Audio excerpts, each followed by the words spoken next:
Holy cow, this is long.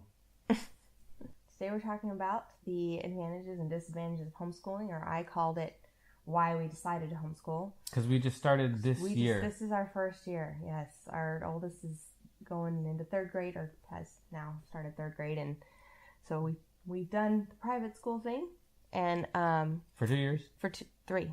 3 years. 3 years. I mean, counting kindergarten. I paid attention during all those. Yeah, right. And we did not set out to homeschool, clearly. We loved our school. In fact, if you would have asked me last fall, like this time last year, I would have said I would never homeschool. More importantly than liking the school, we hated homeschooling. Right. I hated homeschooling. Right. We both were homeschoolers growing up, or had some. I wasn't going to reveal that to the world. Why do you have to say that? You're a weirdo? Because that's my background. Okay. That's why I didn't want to homeschool. My experience wasn't great. I had things about it I just really didn't care for. Oh. And my experience was great. Oh, well, good for you. I liked it. I just think the homeschoolers are weird. So there were definitely pros and cons, but are you going to get into your list of pros and cons in your experience? Right. Well, I'm kind of launching into why we went that way. Oh, but no, tell me about your experience first. Oh, okay. Well, For me, at the time, I came from a really small family. At the time was what? 6th grade through 10th grade. Oh. Coming from a really small family and having like zero social interaction outside of my family. Not zero, just minimal. It was really isolating for me. And left out some experiences that I probably should have had at some really pivotal moments in my childhood or early adolescence. Wow. So, yeah, I think it could have been done differently. Okay. Yeah. I was homeschooled from 0 to 11th grade. Yeah. I thought it was great because there weren't all those people and junk. And also my family is in the business of people. So I was constantly around people and other kids my age. And there was no lack of sociality, it felt. Right. But maybe that's just because I hated all the sociality. I don't know if that's true. Maybe I grew into that. I probably liked people before. Maybe. Anyway, so So back to us, right? So always. Yeah. I worked at my kids' school, and we loved it, and our best friends were there, and we kind of thought that was something we were going to do for a really long time. But we have a lot of children, and that it stopped working. It stopped working for me to be working, and we can't afford to put 6 kids through private school. It's not entirely fair that we can say we couldn't afford for you to work. Yes. Because for some families, they can't afford not to work. That's true. So we were in a situation where we can scrape by without you working. And so at some point, when you can afford to not work, then work becomes less attractive. Right. So it wasn't working for me to be working in our family, in our home. Yep. We had to evaluate whether or not that was going to continue to be what we were going to do. So at the time, we kind of jokingly said, like, as we started realizing that things were starting to just not be a good fit, we kind of went, haha, maybe we should homeschool, but it was definitely a joke. And I had several objections to homeschooling, and we'd had conversations on multiple occasions about definitely why we would not homeschool. Not gonna happen. Yeah. So my biggest things, and as the year went on and we started kind of taking it more seriously as a possibility. My biggest things that I started looking into were, one, if we're home together all day long, we are going to be at each other's throats all the time, and we need other people. We got to get out of the house. We can't all be together all day. We're going to kill each other. That was kind of my first objection. 2, we have a lot of really small children, and having a lot of really small children requires a lot of attention and energy. And so how do we make sure that the big kids are getting any attention for school? Because when they're in school, there's someone who cares about them. They got all their friends and stuff there. And then when they're home, it's just, hang on a second, we got to take care of a baby. Hang on a second, we got to take care of another baby. Academically, when am I actually going to give them what they need? academically. It was a concern of mine. If we have to sit down and have a math lesson, and there's a toddler throwing math niblets on the floor, which does happen. It's probably going to work out because you're super smart. This was one of my objections. And genetically, they're probably going to do fine anyway. Okay. It's third freaking grade.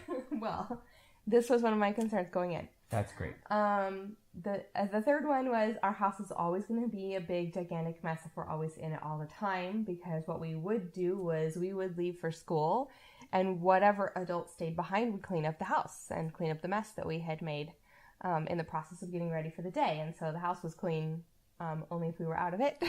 And, so that was another concern of mine. How are we ever going to not just be in a big, crazy, gigantic, messy house?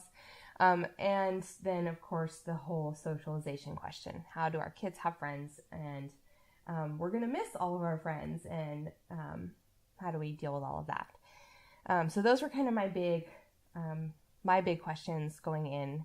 And I spent a lot of time talking with good homeschool friends, a couple of them that I have who've done it, who are doing it and have been doing it for a long time, who pointed me to some good books to read and some good blogs to look at. And so it kind of helped me process how we might be able to deal with some of those questions. And so that's that's what we're here for. Tell us. All right, so how do you deal with those?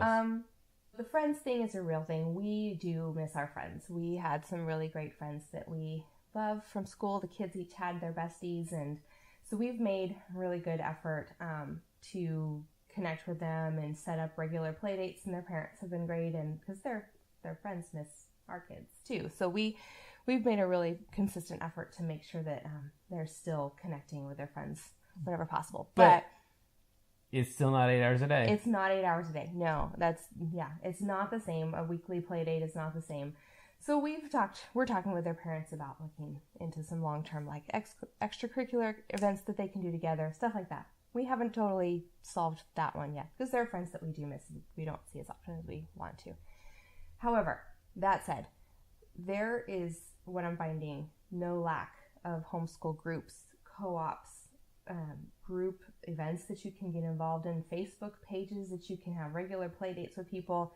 I'm finding that my concern of the kids having no friends is definitely not a thing. Good Lord, yes. I'm finding I'm having to say no to so much more than I would have thought, and things that I would really like to get involved in, but there's no time. If we did all the things that there are to do out there that we'd really love to do, we wouldn't actually do any school. That's what most homeschoolers do anyway. There are some. So we're finding we have to be really selective about the groups that we get involved in, and we are loving the homeschool community that we've gotten connected in. We've got a great co-op that we're involved in, and so it may just be a process, I think, for families of finding the right group, but I don't think that the concern of there being no groups is, right. Because in this day and age where everybody is able to connect online with the kinds of people they want to connect with, and maybe they did before, and your family just maybe my family just didn't do that. Yeah. So, but that one. Whereas before, like, they had school and that was their group of kids. Mm-hmm. Now it's like, because you got like school and their school friends, and then you've got like your soccer team and your soccer team friends, and then your karate group and your karate friends. When you take homeschool, you just take all the stuff you were gonna do for school, and that breaks up into 4 other karate groups. So now you've got like 6 different groups of friends instead of 2 groups of friends and 1 really tight, close group of friends. So it's just, you've got so many more groups scattered all throughout. It's not like there aren't people there. Right. There's just lots of smaller groups. So that was one of the big things that has not materialized at all the way I thought that it would. The house being a gigantic mess. That is sometimes true. I think that it's definitely different, though, than what I thought it would be. We're finding ways around that and systems to change those things. And what I like about where we are now, as opposed to where we were, was I felt like in the past we were never home, and so the kids didn't really have the time to do the laundry and the chores and stuff that I really would have wanted them to do, but felt like it was always just one more thing to get done in the day after we got home from school and did the homework and we had soccer practice and dinner, and then when do you teach them how to clean the bathroom? So I love the routines that we're starting to get into now, where we have systems in place where the kids are being more involved in, and we're building more habits, like make sure you clear the table after you eat, and put away your clothes in the morning when you get dressed, put away your jammies and things like that. Because kids in school can't clean their table? Not that they can't. I just felt like we were so busy and on the go, and maybe that was just our lifestyle. Not that kids in school don't ever do those things, but our current lifestyle with us in school and me working at the time. Oh, the you working thing. Yeah, we were just, those habits were not things that we were really investing in, because our approach to keep the house was a lot different at the time. So how do you keep your house clean? Real quick. So we are... So do you keep your house clean? Real quick. Yes. Okay, so we have regular cleanup times throughout the day. That's one big thing. We do kind of a block in our homeschool schedule, and then we take a break for cleanup time. And then we do another block, and then we take another break for cleanup time. So whatever area of the house we just used, that's going to get cleaned up at the next break. We have a morning routine where the kids do their laundry and they do dishes and other things to help with just regular chores that have to be maintained on a daily basis. And then there's some things that they do at bedtime that also contribute to that. And so instead of going to school, our kids learn how to clean the house. Exactly. It worked out great for Cinderella. They're turning into responsible humans who know how to take care of their space. Every wicked stepmother says.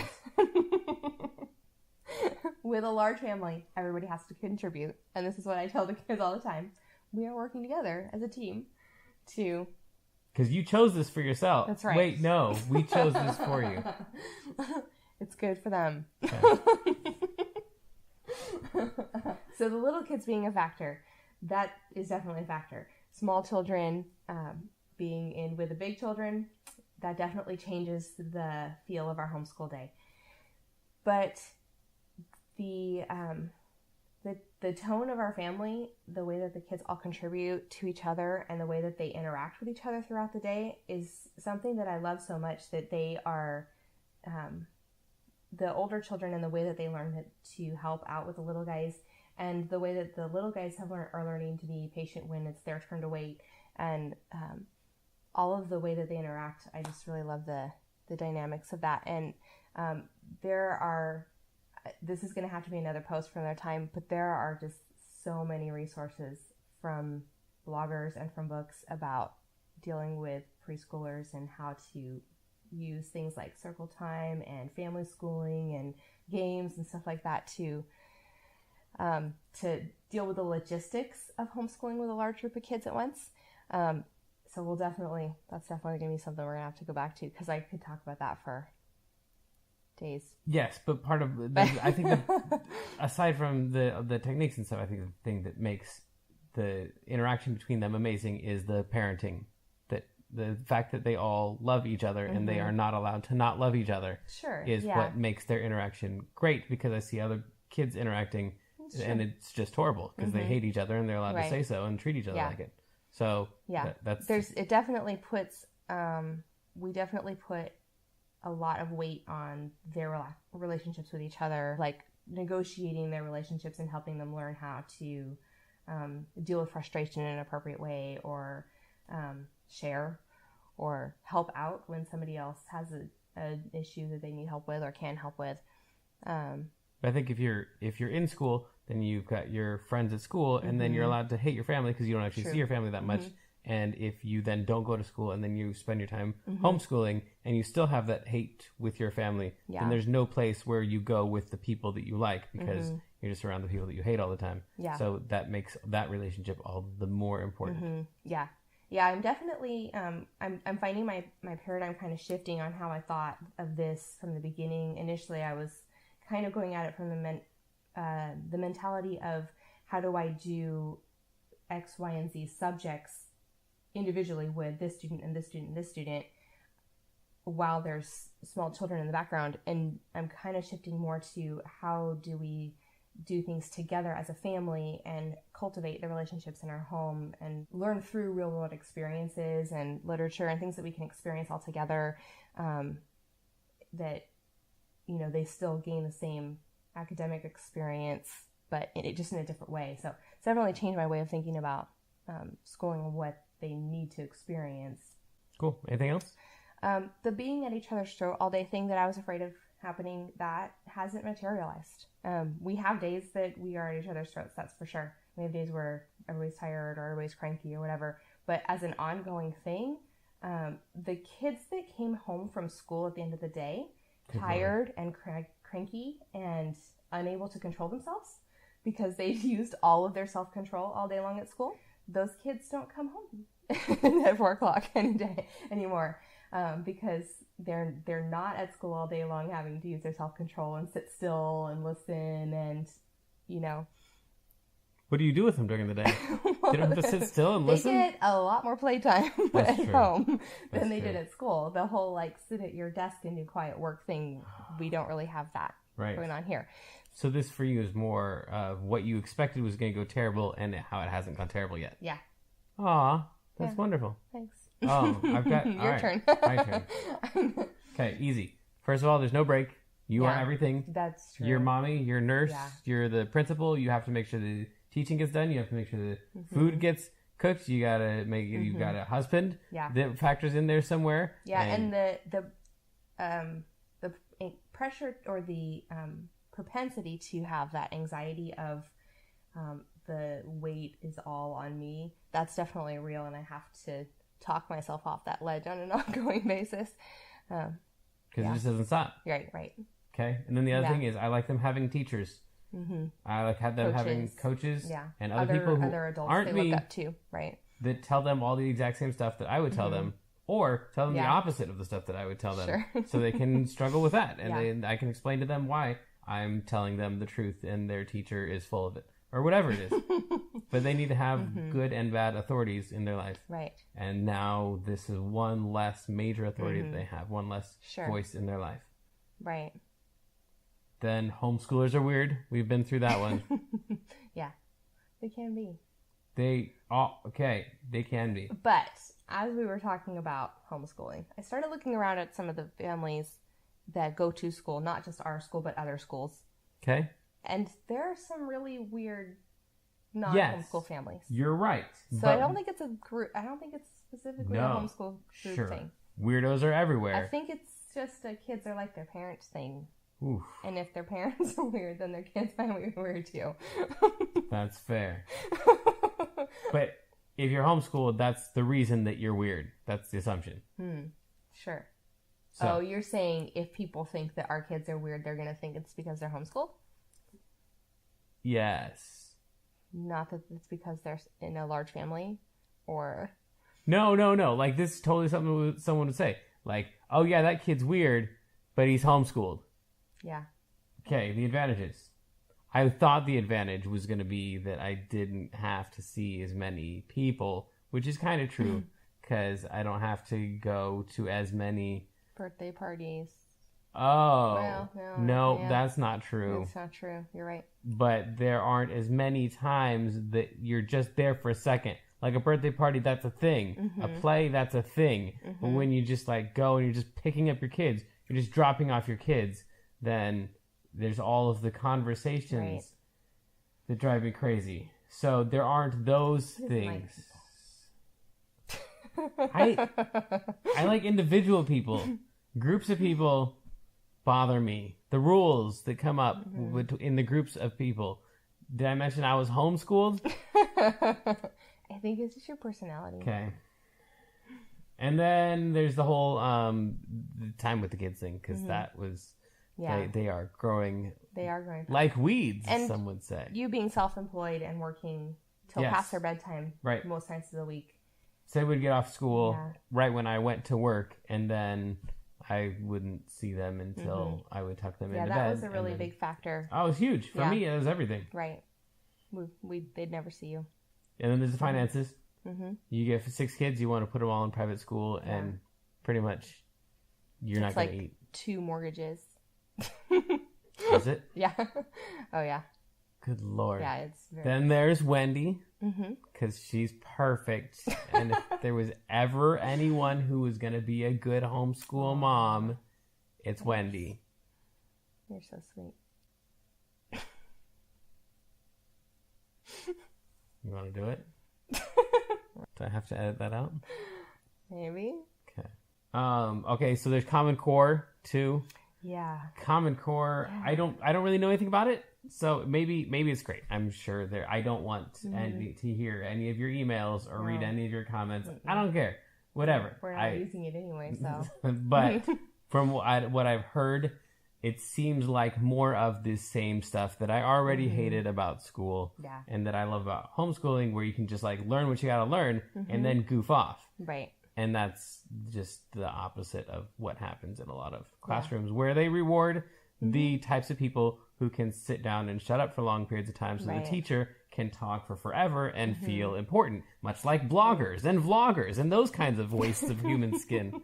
Or even the really super great teachers who would be awesome and inspiring their kids. Nope. But can't because of the top-down administrative effect of those kind of policies. I disagree. Those teachers do a great job. They find ways to let the moving kids move and the shut up kids who've struggled with that. Okay.